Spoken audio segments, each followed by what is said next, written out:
Hey guys, happy Saturday. Marguerite, the children's author of the Charlie Takes an Adventure book series. I am here. I found a place that actually is open that I can sit down. Everything else is like boarded up practically. So I'm in Royal Palm Place and I'm going to talk with each and every one of you that is up at this hour about how to market your book. So I'm hoping most of you are ready. Before coming on here, watch my other video that I posted 2 days ago, or actually, I'm sorry, it was yesterday, on how to publish a book. So that was really informative because you need to know how to publish a book before you can market it. So if you watched that already the other day, thank you very much because this will be really informative. So once you get your books back from your publisher, either if it's an indie publisher, self-publisher, which is the same thing, or if it's a traditional publisher, you need to know how to market your book. Even with traditional publishing, you still are doing 100% of the marketing. You just are. If you want to sell a lot of copies of books, you're going to do 100% of the marketing. So for me, I'm going to tell you what I did for myself when I marketed my book. When my first book came out, Charlie Takes an Adventure, which is the first book I wrote when I was 11, in the 6th grade, everyone had to write their own book. I did the old-fashioned sort of marketing. You know, I didn't have a lot of money for marketing, so on neon orange paper, I printed out, a photo of myself, the front cover of the book, and a little description of the book, along with, how much the book goes for. I said I'm a local author, and I went to the mall. I had my mom and dad come with me. We passed out the flyers on every single car in the mall. We got a few orders from there, not a lot, but I wanted to do that just to get the word out. Then another thing what I did was, what's the name of my book? The name of my book is Charlie Takes an Adventure. That's my first book, and in that book, actually, that's the Florida book, you'll see this image. He's at the Preety Molt Hair Salon in Pickering Wharf, Antarctica, at the barbershop. And then on the back, this is our tote bag. We have some merchandise that goes with it. This is Charlie's on the plane going back to Antarctica. So to get back to what I was talking about, I did a lot of old school marketing when I was starting out. Like I said, I didn't have a lot of money to throw in marketing dollars, and I honestly don't believe in giving that sort of advice to people. I don't believe in throwing in thousands of dollars. If you don't have the money to spend on marketing, that is so foolish. That's honestly ridiculous. Only spend what you can afford. I do agree you have to put money in to make money, absolutely, but you don't put money in that you don't have. Also listen to your consumer, the buyer. If your buyer is saying that perhaps it would be a good idea to have your books in French or Spanish, then that's probably something you need to do. For instance, I'm currently looking to hire people. So if you guys are watching and you speak French and Spanish really well, then I need to talk to you because we're looking to have the books translated in French and Spanish. We get a high demand of tourists that are from Canada or from France that want to have the books for their grandkids or just as a memento to bring back home. And the biggest issue we're facing is that it's not in French or Spanish. So if you're a translator and you're able to have my book in a different language, please reach out to me, let me know. So that's the biggest thing. Also, another thing is if customers are telling you perhaps they have a marketing idea for you, listen to them.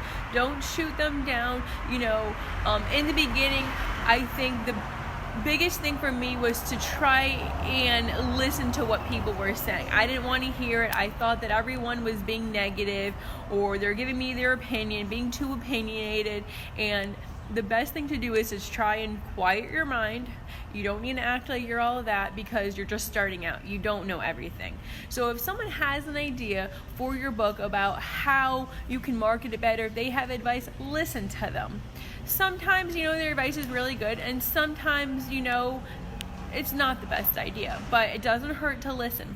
For instance, I had an idea. I'm a children's author, and a guy that I befriended, he's in marketing, and he said, why don't you have Smarties, put little Smarties in a box, go to like the dollar store or something, And every time a kid comes by, make sure the parents are okay with it, or whoever, is watching them, give them a Smarties, and you tell them thanks for being a Smartie. So it's kind of like a play on words, being smart for reading a book.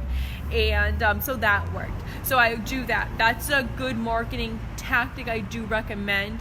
I also recommend, do not go to an area where there's authors. I know that sounds so silly and crazy for me to say that, but I also said this a little bit of touch upon it yesterday and how to publish a book.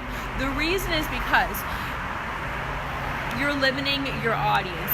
When you're putting yourself with other people, then there's less people that are going to buy your book. It's too much competition. You need to be in an area where people wouldn't think to find you. So when they do find you there, they'll be surprised.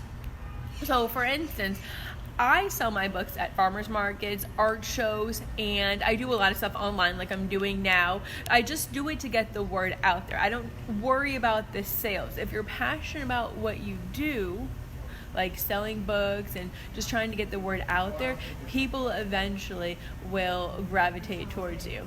So that's kind of how it works. So I also recommend you don't want to dilute your product. So what does that mean? You don't want to dilute your product. So if you're selling a book, your children's book, don't go all in and then have your children's book, your clothing wear, a stuffed animal. You want to be really niche with your book. You don't want to be all over the place, because then you're losing your audience. People will get confused. So it took me a good 2 years to focus on my book. I wanted people to constantly know who my character was. I wanted them to constantly know the character's name. I only introduced one book, and then it took 2 years, and then I had the other products. I purchased the products, but I did not launch them until everyone knew about the book and was excited about it. So it built up a bit of a hype. That's what you want. And then also another big thing I would say is to have a notepad, but I would say print something out. It's like for me, so I have an email subscribers list. That's really important because that's money. You might not understand why I say that's money, because all of those people are your fans, or they're interested in your book. So if you have, for instance, whatever your book is about, so for me, I have Charlie's Travel Pals, and then it has name, phone number, email. So when people come, if they buy a book, they don't buy a book, I make sure they always put their name and information down, because over the course of the years, or I always reach out to them if they have a birthday. I'll say, hey, how are you? It's your birthday. I just want to let you know that Charlie, we're having a big sale. And then you always can do an Eblast. Eblast is really important. There's Constant Contact, and there's also another one called MailChimp. I have a membership through MailChimp. I want to say I pay like $19.99 a month, and it goes up to about, I think, $70. So it all depends on how many subscribers you have. I have a little over 3,000 subscribers, and don't get disappointed if every time you send out an e-blast, people don't buy. That's normal, that's fine. About 10% of the people that you do send an e-blast out will purchase your book. So think of it that way. And then you have to think of different, creative ideas how to get your book out there to market it. So another big thing is you can look into live shows on social media. So it's kind of like a art show or a farmer's market, but you're doing it online. So come up with something, fun. So for instance, I'm going to come up with a DJ and pajama party with wine for moms, and then we're doing survival kits that we're going to do giveaways. So it's going to be a lot of fun. And then it really depends for you. So for me, a big selling point on my children's book that I wrote is that it's made in America. I know a lot of customers, that's a big thing for them. My book and all my products are 100% made in America. So we don't do any offshore, no selling out of the country. The stuffed animals, the merchandise, everything is made in America. It's just really important to me, especially with everything going on. So some customers are big on that, and then other customers don't care as much. If you notice that your customer, that is important to them, you can kind of feel out your customer, and I would mention that to them. Don't mention that to every customer, but I do have it on our website that our products are made in America. We do support the military. If they are military, they do get 10% off on all products. I don't, ask them to show ID. You just would think that someone in the military would be pretty integrity. So that's, that there. If you have any questions of how to market your book, please do reach out to me. Send me an email at Haley, that's Haley, at socialinspiredleader.com. You can also go on to my inspirational website on my blog, which is www.socialinspiredleader.com. You can also go on my website, which you'll see the trilogy there and all my merchandise products, which you'll see also this tote bag that is for sale, along with our gift sets. So that website is charlietakesanadventure.com, and you'll see all the Penguin books that I wrote and published. Another great thing to do is constantly take photos. A big one is TikTok. Doesn't matter if your audience is not around the age of TikTok. You want to get in front of everyone. If you've heard of or you haven't heard of, I highly recommend going on Spotify. It's a free app, and download anything from Gary Vaynerchuk. I saw him a few years ago for my birthday in Atlanta, and he is the man when it comes to how to market your brand, yourself, your book, anything. He is the guru when it comes to social media. He tells you that you need to go tenfold on everything, 10 times. So that means if you think you're putting out your information once a day and it's going to capture your audience, good Lord, you need to go 10 times the amount. I just finished reading a book.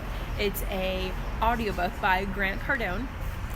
He is incredible, really intense, and he talks about 10x. So that's his book that he wrote and published, and it's about going 10 times the amount on everything. So that's what I do. I have a team. We just hired on a new intern, and our intern Max is really good when it comes to social media. Hey Federico, thanks for watching. You're in Arizona right now. Oh my gosh, how's the weather? Hope you're staying safe and washing your hands. Don't forget that. Hey Oscar, hey MG, hey Schuler, Dom. We have a lot of people on right now. I can save. Well, I'm in Boca Raton, Florida. It is gorgeous. I'm across from Flanagan's, just sitting out here. You like 10X? Yeah, it's a really good book. I know he was in Vegas for a conference, so the next time he's out, I'm going to try to go. I've seen Tony Robbins. I do recommend, when it comes to marketing, you need to read as many self-help books, as many business books as possible. Try and go to someone in your field who knows a lot when it comes to marketing, knows a lot when it comes to publishing.